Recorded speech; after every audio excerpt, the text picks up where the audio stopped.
4 years, in a Springfield, Missouri neighborhood, neighbors knew a mother and daughter who seemed inseparable. Dee Dee Blanchard was the self-sacrificing mother who dedicated every second of her existence to caring for her daughter, Gypsy Rose. According to Dee Dee, Gypsy was a teenager trapped in a child's body, with an endless list of illnesses: leukemia, muscular dystrophy, severe brain damage, epilepsy, and a total inability to walk or eat without help.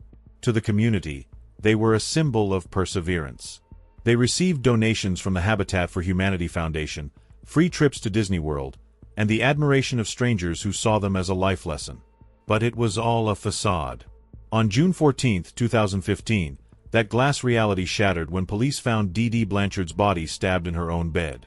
What appeared to be the kidnapping of a helpless disabled girl turned out to be the discovery of one of the most complex webs of abuse and manipulation in American criminal history. Gypsy Rose was not sick. She never was. The disability she suffered was the result of systematic torture imposed by her mother under the medical diagnosis of Munchausen syndrome by Proxy. In this documentary, we will explore how Gypsy, a young woman deprived of her identity, deprived of her childhood, and physically chained to a wheelchair she didn't need, orchestrated a plan to regain her freedom. Welcome to the dissection of the Gypsy Rose Blanchard case. As we move forward, you will discover that this is not just a story about a murder, but a journey into the abyss of manipulation. We will analyze how fear can turn a victim into an executioner and how a mother can build a golden cage made of medical lies and isolation. To understand why Gypsy went to the extreme of seeking a hitman online to murder her mother, we must first understand the magnitude of Dee Dee's performance. Munchausen syndrome by Proxy is a serious mental disorder in which the caregiver seeks attention and sympathy through the provocation, simulation, or invention of illnesses in the person under their care. Dee Dee Blanchard was a master of this art. Since Gypsy was a baby, her mother insisted to doctors that something was wrong. If one doctor didn't find anything, Dee Dee would look for another. And another. They constantly changed states, hospitals, and identities to avoid medical records revealing the truth, that Gypsy was perfectly healthy. The control she exerted over Gypsy was absolute. She forced her to use a feeding tube to eat, even though Gypsy could do it alone. She forced her to use a wheelchair to go out. She shaved her head to simulate the effects of chemotherapy, and she administered medications that caused nausea, tooth loss, and serious real health problems. If Gypsy tried to tell anyone she could walk or wasn't sick, Dee Dee would physically punish her in private or threaten her with terrible retaliation. The house they shared in Missouri was not a home. It was a prison. Dee Dee made sure Gypsy had no access to the internet, friends, or contact with relatives who might question her condition. Her mother managed the finances, interviews, and interactions with any authority.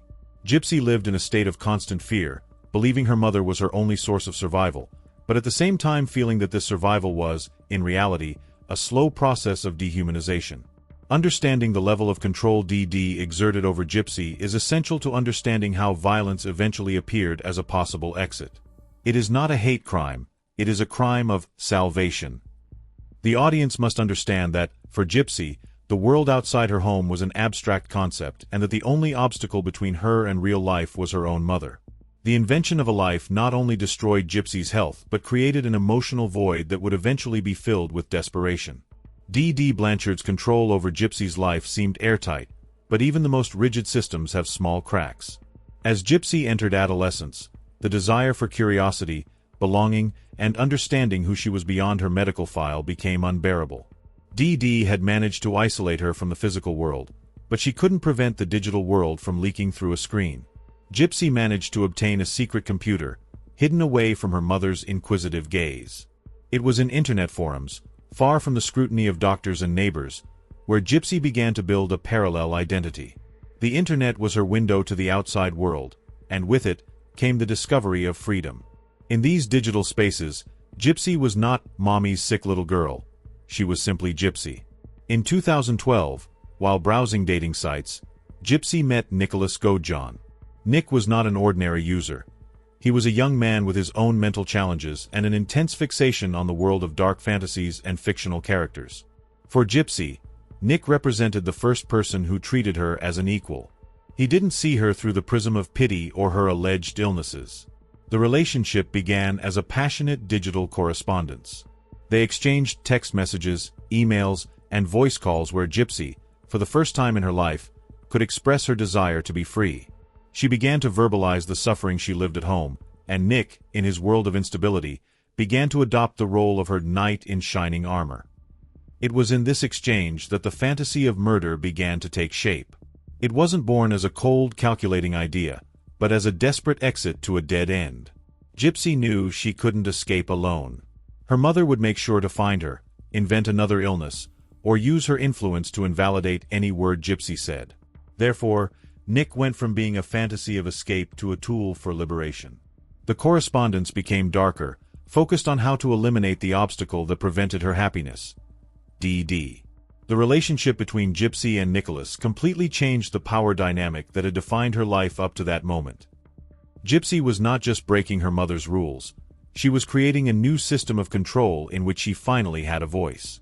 But at the same time, she was entering a dangerous relationship of dependency with a man who, like her, lived outside the limits of normalcy. The digital rebellion was not just a search for love, it was the creation of a contingency plan where violence was seen as the only logical solution to a life of medical torture. The plan to eliminate Dee Dee Blanchard was hatched in the silence of separate rooms but executed with a coldness that astonished investigators. For months, Gypsy and Nick discussed the details. It wasn't just about killing Dee Dee, it was about how to make disappear the life they had built. Gypsy knew her mother's weak points. She knew exactly when Dee Dee took her medications, knew how to enter and leave the house without making noise, and most importantly, knew how to manipulate the perception of others. Her plan included a perfect alibi and, above all, the idea that, once Dee Dee was gone, Gypsy could finally walk, go to college, and have a normal life. Here, a disturbing contradiction emerges. While to the world Gypsy continued to play the role of the sick daughter, in private she was actively participating in the planning of the crime. While during the day she continued playing her role as an invalid daughter in front of neighbors, at night, her messages with Nick became increasingly graphic. There is a disturbing contrast between the young girl who asked doctors for help for her non-existent pain and the woman who wrote text messages planning the logistics of the crime. The transition from victim to architect of chaos is what makes this case a moral puzzle. Is Gypsy responsible for having planned the murder, or is she the inevitable product of years of abuse that left her without social tools to resolve conflicts? The case raises an uncomfortable question. To what extent can we speak of free will when a person has grown up within a completely manipulated reality? The night of June 14, 2015, was not just the end of a life. It was the brutal clash between a criminal fantasy and the rawest reality. Nicholas Godejohn, who had traveled from Wisconsin to Missouri by bus, arrived at the Blanchard residence with one single purpose: to execute the plan they had plotted for months across screens. Gypsy, who until that moment continued to feign her fragility to the world, left the house door open.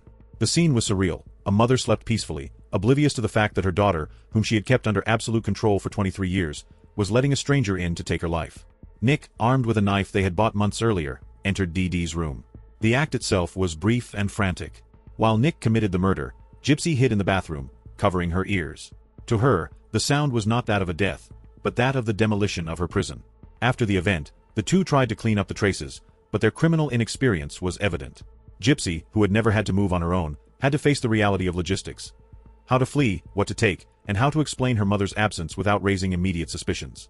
When neighbors found the house days later, after the disturbing Facebook posts published by Gypsy and Nick from Dee Dee's profile, posts like, "That bitch is dead," the police entered a state of bewilderment. They found Dee Dee Blanchard's body, but there was no trace of Gypsy. The wheelchair was in the house. The medications were in their place. All the medical apparatus that kept the lie intact was present, but the victim had disappeared. Authorities feared the worst, that a disabled young woman had been kidnapped. It wasn't until they traced the IP of the Facebook posts to Nick's home in Wisconsin that the true magnitude of the horror emerged. When they arrived at Nick's house, they found Gypsy. But she wasn't the fragile, bedridden young woman the world knew. She was a young woman, capable of walking perfectly, dressed in normal clothes, with her hair growing out.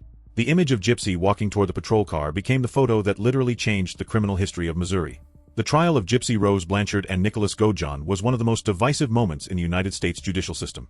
Public opinion was fractured. On one side, a confessed murderer who actively participated in the planning of a death. On the other, a survivor of 2 decades of medical torture. Her lawyers did not attempt to deny the facts.